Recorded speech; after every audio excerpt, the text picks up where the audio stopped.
एक बार एक लड़का था जिसके पिता ने एक दिन उससे कहा कि अब वह इतना बड़ा हो गया है कि भेड़ों की देखभाल कर सके।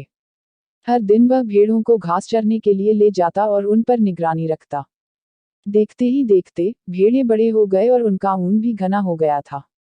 परंतु वह लड़का दुखी था। वह इन उबाऊ भेड़ों पर नजर नहीं रखना चाहता था। उसे भागना था, जी भर के खेलना था।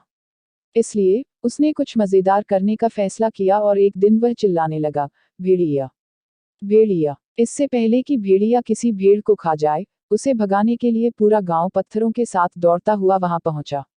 जब उन्होंने देखा कि वहां कोई भेड़िया नहीं है, तब वे उसे डांटते फटकारते हुए वहां से निकल गए कि कैसे वह उनका समय बर्बाद कर रहा था और बिना वजह के डरा भी रहा था। अगले दिन लड़का फिर चिल्लाया, भेड़िया, भेड़िया, और गांव वाले फिर से उस भेड़िए को भगाने के लिए दौड़ते हुए वहां पहुंचे।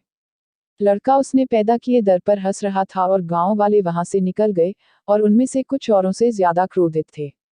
तीसरे दिन जब वह लड़का एक छोटी पहाड़ी पर गया, तो उसने अचानक एक भेड़िए को अपनी भेड़ों पर हमला करते देखा। वह जितना हो सके उतने जोर से चिल्लाया, भेड़िया, भेड़िया, भेड़िया, भेड़िया। लेकिन इस बार कोई गांव वाला उसके भेड़ों को बचाने नहीं आया क्योंकि उन्हें लगा कि वह फिर से मजाक कर रहा है।